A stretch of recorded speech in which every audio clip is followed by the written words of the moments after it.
بسم اللہ الرحمن الرحیم۔ ناظرین السلام علیکم، میں ہوں آپ کا میزبان صابر شاکر، وفاقی دارالحکومت اسلام آباد سے کچھ تازہ ترین اطلاعات اور خاص طور پر راولپنڈی سے ایک بہت بڑی خبر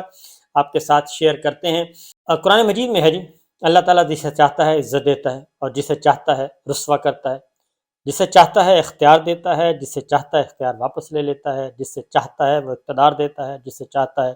وہ اقتدار واپس لے لیتا ہے۔ لیکن اللہ تعالیٰ جب اقتدار اور اختیار دیتا ہے تو کچھ ذمہ داریاں بھی عائد کرتا ہے،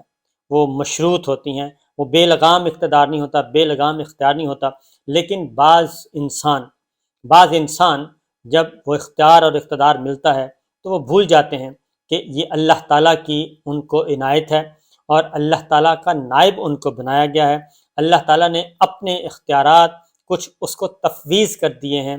کہ تاکہ وہ انسانوں میں اچھے اچھے کام کرے، اور جو اختیار اور جس ڈومین میں اس کو اقتدار دیا گیا ہے وہاں پہ وہ اچھائی کے کام کرے۔ لیکن بعض ناہنجار ایسے ہوتے ہیں، یہ تاریخ بھری پڑی ہے، قرآن مجید میں بہت سارے واقعات ہیں، فرعون کا ذکر ہے، نمرود کا ذکر ہے، شداد کا ذکر ہے، اور پھر ایک اور سب سے بڑا واقعہ ہے یزید کا۔ حضرت امام حسین علیہ السلام ان کو بڑے بے رحم طریقے سے شہید کیا گیا، اہل خانہ سمیت، اہل بیت سمیت ان کے ساتھ جو ظلم ہوا۔ تو یہ یزیدیت، فرعونیت، شدادیت، نمرودیت یہ ہر دور میں موجود رہتی ہے، اور ہر دور میں ایسے انسان جو اپنی اوقات بھول جاتے ہیں اور اپنی کھال سے باہر نکل آتے ہیں اور اپنے انسان کی کھال پہ کوئی اور کھال پہن لیتے ہیں، وہ اس طرح کے لوگ آتے رہتے ہیں اور وہ نشان عبرت بنتے رہتے ہیں۔ لیکن اللہ تعالیٰ ایسے لوگوں کو معاف نہیں کرتا، اللہ تعالیٰ ایسے لوگوں کو اس دنیا میں بھی رسوا کرتا ہے، اور آخرت میں جو کچھ کرے گا یہ اللہ تعالیٰ اور اس انسان کے درمیان معاملہ ہے۔ لیکن ہم سمجھتے نہیں ہیں۔ قرآن مجید میں بہت سارے تاریخ بھری پڑی ہے، قرآن مجید میں بہت سارے واقعات ہیں، لیکن ہم ان سے سبق حاصل نہیں کرتے۔ پھر ایک ہے منافقین کا ٹولہ، یہ بھی ہماری تاریخ میں بھرے پڑے ہیں۔ عبداللہ بن ابی سب سے بڑا منافق تھا، اور پھر اس کے بعد ہماری اسلامی تاریخ میں بہت میر جعفر اور میر صادق ایک اصطلاح استعمال کی جاتی ہے، وہ بھی موجود ہیں، میر جعفر بھی موجود ہیں، میر صادق بھی موجود ہیں، اور آتے جاتے رہتے ہیں، اور لیکن ہم ان سے سبق نہیں سیکھتے۔ اور جب یہ چیز آتی ہے، اقتدار اور اختیار ملتا ہے، تو اس کے بعد ہم یہ بھول جاتے ہیں کہ ہم نے واپس اللہ کی طرف لوٹنا ہے، اور اللہ کی لاٹھی بڑی بے آواز ہے۔ تو یہی کچھ اب تک جاری ہے۔ آج پاکستان میں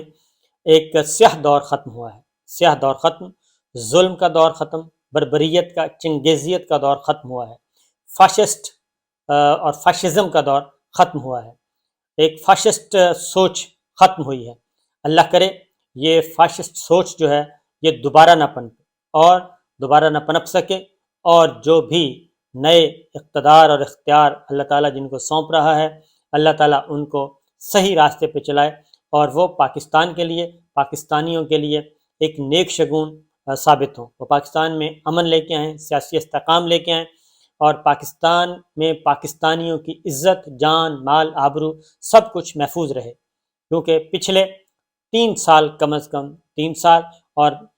8-9 مہینے جو ہیں وہ انتہائی بدترین دور تھا، 8-9 مہینوں کا پاکستان میں بدترین دور تھا، لیکن آج وہ دور ختم ہو گیا ہے۔ اور جو ایک پلان بنایا گیا تھا، پلان تیار کیا گیا تھا، ایک رجیم چینج آپریشن کیا گیا تھا، اس رجیم چینج آپریشن کو پاکستان کے عوام نے مسترد کیا۔ اور یہ جو رجیم چینج آپریشن ہے کس کے لیے کیا گیا تھا؟ یہ صرف اپنے ذاتی مفاد کے لیے کیا گیا تھا۔ اس میں نہ امریکہ کا کوئی عمل دخل، نہ کسی برطانیہ کا، نہ کسی اور ملک کا، بلکہ یہ پاکستان کے اندر بیٹھ کے ایک جھوٹا بیانیہ اور جھوٹی داستان گھڑی گئی، اور جھوٹی داستان سب کو سنائی گئی، اور ڈرائنگ روم میں بیٹھ کے سب کو سنا کر یہ کہا جاتا رہا کہ پتہ نہیں نومبر میں کون سی قیامت آنے والی ہے۔ لیکن سب سے بڑی بات یہ ہے کہ اس میں سازشی جتنے بھی تھے وہ مارے گئے، اور سازشی سب کے سب مارے گئے، اور وہ اپنے انجام کو پہنچے، اور ایسے انجام کو پہنچے کہ ان کا نام لیوا بھی شاید آج کے بعد کوئی نہ ہوگا، کیونکہ ترجمانی ختم، اب جو کچھ کہنا ہے اپنی زبان سے کہنا ہے، اور جو الزام لگے گا اس کا جواب خود دینا پڑے گا۔ کوئی ادارے کا ترجمان، کوئی ادارے کا افسر ان کے الزامات کا جواب نہیں دے گا۔ یہ اب ایک نیا دور شروع ہونے والا ہے۔ اور دیکھتے ہیں کہ کیا ہوتا ہے۔ کل 28 نومبر تھی۔ 28 نومبر آخری دن تھا army chief general Qamar Javed Bajwa کا۔ نوٹیفیکیشن ہو چکا، الوداعی ملاقاتیں ہو گئیں، سب کچھ ہو گیا اور رخصتی کا وقت آ گیا، اور آج ان کی وردی ان سے واپس لے لی گئی، ان کو دی گئی چھڑی ان سے واپس لے لی گئی، اور اب یہ نئی کمان آج سنبھال لی ہے جنرل عاصم منیر صاحب نے۔ لیکن جنرل باجوہ صاحب کو پہلے ذرا ہم ان کا دور اقتدار ذرا دیکھتے ہیں، کیونکہ دور ٹینیور تو ہے نہیں، کیونکہ انہوں نے براہ راست حکومتی امور میں مداخلت کی، نہ صرف حکومتی امور میں بلکہ سیاسی امور میں مداخلت کی، اور ان کا ڈرائنگ روم جو ہے وہ سیاست کا گڑھ سمجھا گیا، سیاست کا گہوارہ اور سیاسی بیٹھک بن گئی ان کا ڈرائنگ روم، جو کہ وہ ڈرائنگ روم فقط اس لیے تھا کہ وہاں پہ پاکستان کے دفاعی معاملات پہ بات ہو، پاکستان کے دفاع کو مضبوط سے مضبوط تر کیا جائے، پاکستان کی جغرافیائی سرحدوں کی حفاظت کی جائے۔ لیکن اس ڈرائنگ روم میں زیادہ تر میٹنگز، زیادہ تر اجلاس، زیادہ تر بیٹھکیں سیاسی امور نمٹانے کے لیے ہوتی رہیں، اور اس بات کے گواہ پاکستان پیپلز پارٹی، مسلم لیگ نواز، مولانا فضل الرحمان صاحب، تحریک انصاف اور دیگر جتنے متحدہ قومی موومنٹ، تمام کے تمام جو سیاسی رہنما ہیں، وہ اس بات کے گواہ ہیں کہ کس طریقے سے اس ڈرائنگ روم کا غلط استعمال کیا گیا اور پاکستان کے سیاسی معاملات کو غیر آئینی اور غیر قانونی طریقے سے چلانے کی کوشش کی گئی۔ آج وہ دور ختم ہو چکا ہے اور وہ دور آج اختتام پذیر ہو چکا ہے، اور army chief general Qamar Javed Bajwa صاحب اپنی مدت ملازمت پوری ہونے پر ریٹائر ہو چکے ہیں، اور اس لیے کہ ریٹائر اس لیے بھی یہ ایک خبر ہے کہ یہ معمول کے مطابق تھا، ویسے تو 28 نومبر کو ریٹائر ہونا ہی ہونا تھا، لیکن اس دوران جنرل باجوہ صاحب نے بہت کوشش کی کہ ان کو ایک اور ایکسٹینشن ملے، وہ کسی نہ کسی طریقے سے اپنے اختیار کو کنٹینیو کر سکیں۔ اور اگلی بات یہ کہ انہوں نے مجھے خود کہا تھا کہ میں مارشل لا لگا دوں تو کیسا لگے گا، تو پھر کیا ہوگا۔ تو یہ باتیں موجود ہیں ریکارڈ پہ کہ موصوف جانا نہیں چاہتے تھے، اور موصوف نے یہ جو کچھ کیا تھا رجیم چینج والا کام، یہ کسی کے اور کے لیے نہیں کیا تھا، یہ صرف اپنے لیے کیا تھا، اور پاکستان میں ایک نفاق پیدا کیا، پاکستان میں ایک انریسٹ پیدا ہوا، پاکستان میں سیاسی نظام غیر مستحکم ہوا، معاشی استحکام غائب ہوتا جا رہا ہے، اور بہت زیادہ مہنگائی ہو گئی ہے، معاشی استحکام نہیں رہا، ہر طرح سے پاکستان ایک کرائسس میں جا چکا ہے، اور آنے والے جو ہیں وہ اس کرائسس سے کیسے نکلیں گے، یہ اس پہ بہت ٹائم لگے گا۔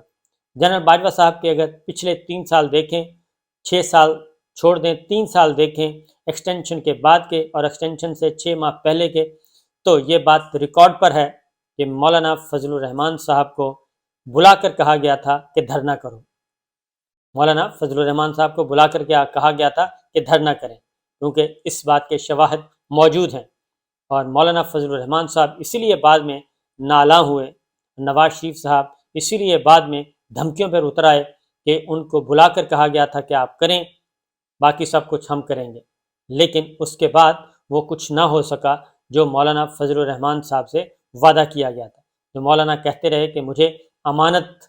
چودھری شجاع صاحب کے ذریعے پہنچائی گئی تھی، تو وہ میری امانت کی طرح اس میں خیانت ہو رہی ہے، کیونکہ آج سے 2 سال پہلے نہیں بلکہ 3 سال پہلے ہی اس اقتدار کو ختم کرنا تھا، اور مارچ میں حکومت کا خاتمہ ہونا تھا، لیکن اس کے بعد معاملات نہ ہو سکے، اور پھر 1 مارچ اور پھر 2 مارچ اور پھر 1.25 سال کے بعد مولانا فضل الرحمان صاحب سے کیا گیا وعدہ پورا کیا گیا، لیکن جو وعدہ کیا گیا تھا پاکستان کی عوام نے قبول نہیں کیا۔ یہ واحد آرمی چیف ہوں گے جو اپنی پسند کا وزیر اعظم کو کہتے تھے کہ آپ اپنا پرنسپل سیکرٹری ہٹا دیں، اور ان کی کابینہ میں مختلف وزیروں کو، مختلف معاونین کو ہٹوایا گیا اور اپنے پسند کے وزیروں کو لگوایا گیا، اور اس کے بعد پسند کا وزیر اعلیٰ پنجاب چاہتے تھے، پسند کا وزیر اعلیٰ خیبر پختونخوا چاہتے تھے، اور جب عمران خان صاحب نے اس سے انکار کیا تو معاملات خراب سے خراب تر ہوتے گئے، کیونکہ بہت سارے لوگوں کو کہا گیا تھا کہ میں آپ کو وزیر اعلیٰ پنجاب بنوا دیتا ہوں اور آپ کو وزیر اعلیٰ خیبر پختونخوا بنوا دیتا ہوں، آپ تیار ہو جائیں، آپ شیروانی سلوا لیں، لیکن ایسا کچھ بھی نہیں ہو سکا، اور بالآخر سب کو گھر جانا پڑا۔ عمران خان صاحب کا اقتدار تو ختم ہوا ہی ہوا، لیکن وہ جاتے جاتے بہت ساروں کا اقتدار اختیار ختم کر کے گئے اور بہت سارے چہروں سے نقاب ہٹا کر گئے۔ پاکستان میں پچھلے 8 ماہ جو ہیں وہ صحافیوں پہ، میڈیا ہاؤسز پہ، آزادی صحافت پہ ایک قیامت صغریٰ نہیں بلکہ قیامت کبریٰ بن کر آئی، اور ایک قیامت برپا تھی۔ لوگوں کو بے لباس کیا گیا، لوگوں کو ننگا کیا گیا، لوگوں کی ویڈیوز بنائی گئیں، سیاستدانوں کی ننگی ویڈیوز جاری کی گئیں۔ اعظم سواتی صاحب کے ساتھ جو کچھ ہوا وہ ہمارے سامنے ہے۔ یہ سارا کریڈٹ جو ہے وہ ان کے کھاتے میں ہے، اور وہ اس کریڈٹ کو ساتھ لے کے کل اپنے عہدے سے ریٹائر ہوئے ہیں، اور آج انہوں نے یہ چھڑی مستقبل کے army chief general Asim Munir صاحب کے حوالے کی ہے۔